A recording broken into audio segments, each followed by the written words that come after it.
Students, today's topic is profit prior to incorporation. Incorporation का मतलब क्या है? इनकॉर्पोरेशन का मतलब होता है कोई भी जो है नई कंपनी का बनाना, वो इनकॉर्पोरेशन कहलाएगा। अब हम बात करते हैं कि कोई नई कंपनी कैसे बनती है। कंपनीज एक्ट के अकॉर्डिंग कोई भी कंपनी बनाने के लिए सबसे पहले जो आइडिया आता है वो प्रमोटर्स के माइंड में आता है। मान लीजिए प्रमोटर्स जो है वो रामा नाम की एक कंपनी बनाना चाह रहे हैं, तो इसके लिए वो क्या करेंगे? वो step to step legal formalities करेंगे। उसके बाद उन्हें सीओआई यानी सर्टिफिकेट ऑफ इनकॉर्पोरेशन का एक सर्टिफिकेट लेना होगा, और जिस डेट को ये सर्टिफिकेट मिलता है उसी डेट से वो कंपनी, रामा नाम की कंपनी है तो रामा नाम की कंपनी जो है वो एग्जिस्टेंस में आएगी, यानी इसी डेट से वो कंपनी रजिस्टर्ड मानी जाएगी।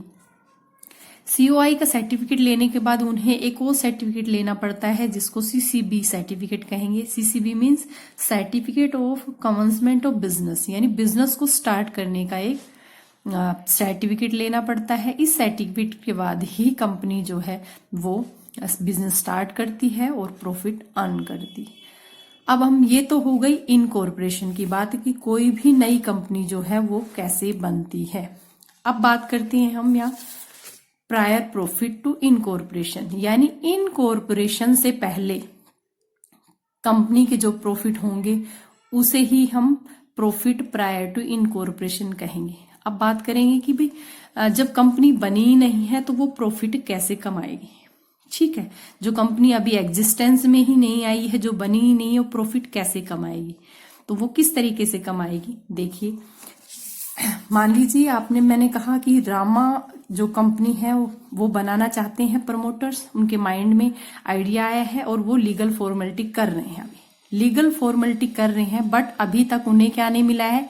सीओआई का सर्टिफिकेट नहीं मिला है। लेकिन वो किसी ऐसे कंपनी, यानी कोई एक कंपनी है एबीसी जो पहले से एग्जिस्टिंग है, उसके बिजनेस को या तो वो परचेज कर लेते हैं या उसको टेक ओवर कर लेते हैं। यानी पहले से चल रहे किसी बिजनेस को ये कंपनी के प्रमोटर्स जो हैं, जो रामा कंपनी है, जो नई कंपनी अभी बनी भी नहीं है, एग्जिस्टेंस में भी नहीं आई है, वो किसी पर्टिकुलर डेट को किसी दूसरी कंपनी के बिजनेस को जो पहले से रनिंग में है उसका बिजनेस परचेज कर लेती है, और परचेज करने के कुछ टाइम बाद उसको सीओआई यानी सर्टिफिकेट ऑफ इनकॉर्पोरेशन का सर्टिफिकेट उसको मिलता है।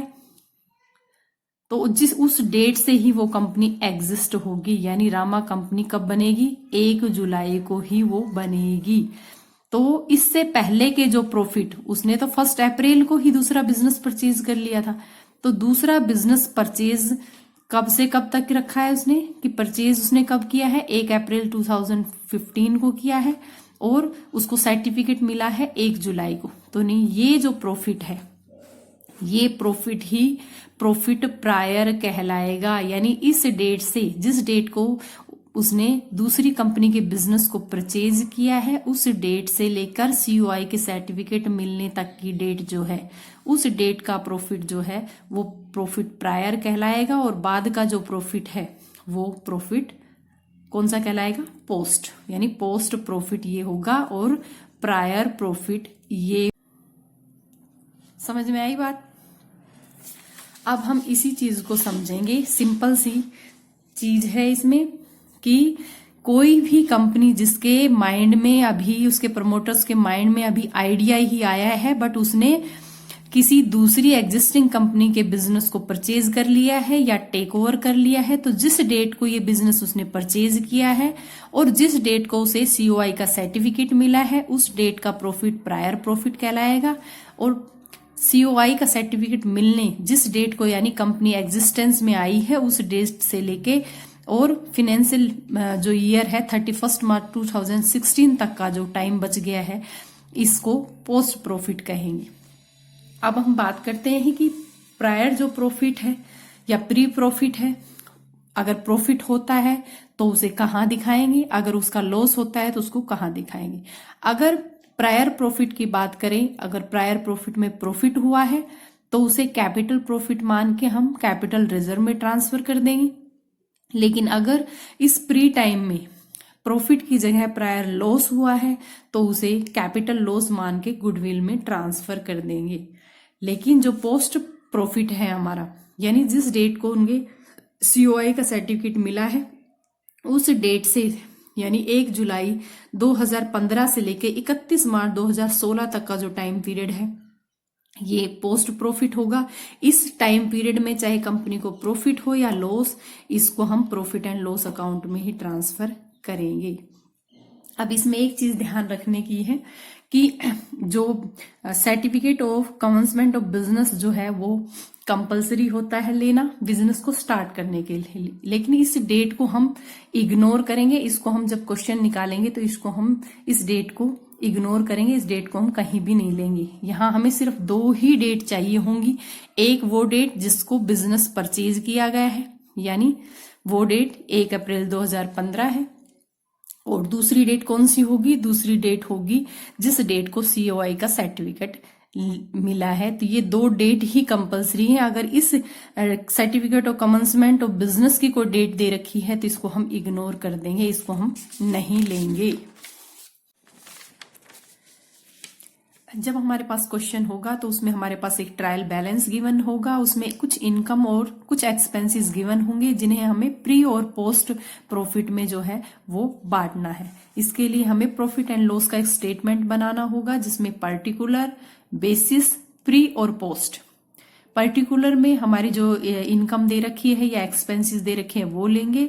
बेसिस में हम लेंगे कि हम इसे किस में रेशियो में बांट रहे हैं, सेल रेशियो में बांट रहे हैं, टाइम में बांट रहे हैं या फिर आफ्टर या वेट रेशियो में बांट रहे हैं, और उसमें प्री प्रॉफिट कितना है और पोस्ट प्रॉफिट हमारा कितना है, यानी प्रायर और पोस्ट प्रॉफिट हमारा कितना है।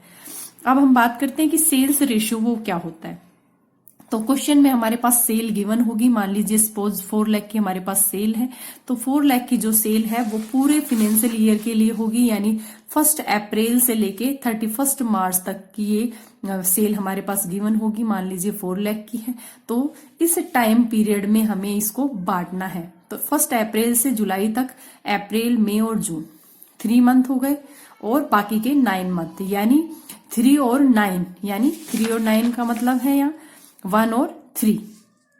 इसमें हम 4 लाख को बांटेंगे तो ये हमारे पास आएगा 1 लाख और 3 लाख। तो यहाँ हमने पर्टिकुलर में सेल लिखा है। सेल को हमने किस रेशियो में बांटा है? सेल रेशियो में बांटा है, तो हमने यहाँ सेल रेशियो लिख दिया है। इसके बाद प्री और पोस्ट में, प्री में हमारा क्या आया है? 1 लाख आया है, और पोस्ट में हमारा 3 लाख आया है। इसी तरीके से हम टाइम रेशियो निकालेंगे। टाइम रेशियो किस डेट से निकालेंगे? टाइम रेशियो कि जिस डेट को बिजनेस परचेज किया है और जिस डेट को सीओआई का सर्टिफिकेट मिला है, ये टाइम पीरियड यानी 3 मंथ और बाकी के 9 मंथ। तो 3 और 9 यानी जो हमारा टाइम पीरियड है वो कितना होगा? वो होगा हमारा 1 और 3 का, 3 9 यानी 1 और 3 रेशियो। अब बात करते हैं हम आफ्टर रेशियो की। कुछ ऐसे एक्सपेंसेस होते हैं जो सीओआई का सर्टिफिकेट मिलने के बाद या कंपनी बनने के बाद ही होते हैं, जैसे लाइक डायरेक्टर्स जो है उनकी फीस है, प्रिलिमिनरी एक्सपेंसेस हैं, या डिवेंचर्स जो है उन पे इंटरेस्ट है। तो इनको हम आफ्टर रेशियो या वेट रेशियो में बांटेंगे। यानी यहाँ मान लीजिए डायरेक्टर्स फीस दे रखी है तो डायरेक्टर फीस दे दी, मान लीजिए 4 लाख की 4,000 की दी हुई है, तो हम यहाँ लिखेंगे आफ्टर। इसको हम किस में बांटेंगे? आफ्टर। तो यहाँ पे हम इसको कुछ नहीं दिखाएंगे, यहाँ सारी अमाउंट किस में दिखाएंगे? 4,000 की वो पोस्ट में दिखाएंगे। तो आफ्टर का मतलब यहाँ है प्री का कॉलम हम खाली छोड़ देंगे, इसमें हम कोई अमाउंट नहीं ले जाएंगे, सारी अमाउंट हम कहाँ ले जाएंगे? पोस्ट में ले जाएंगे। तो अब हम बात करते हैं कि कौन कौन से जो एक्सपेंसेस हैं उसको हम टाइम रेशियो में बांटेंगे, कौन से को सेल्स रेशियो में और कौन से को जो हम आफ्टर रेशियो में बांटेंगे।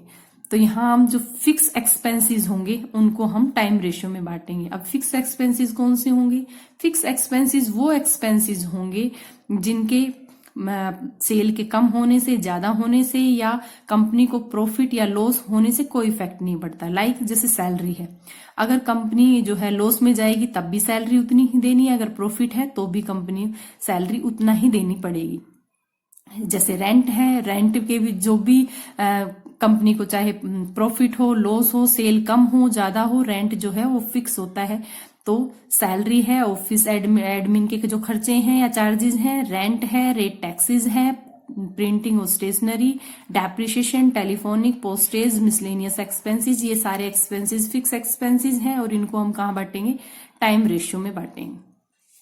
उसके बाद आते हैं वेरिएबल एक्सपेंसेस। वेरिएबल एक्सपेंसेस वो एक्सपेंसेस होते हैं जो सेल के कम या ज्यादा होने से या प्रॉफिट या लॉस होने से भी ये इफेक्ट होते हैं। लाइक कैरेज आउटवर्ड, अगर सेल जो है वो ज्यादा होगी तो कैरेज जो है वो ज्यादा होंगे, अगर सेल कम होगी तो कैरेज कम होंगे।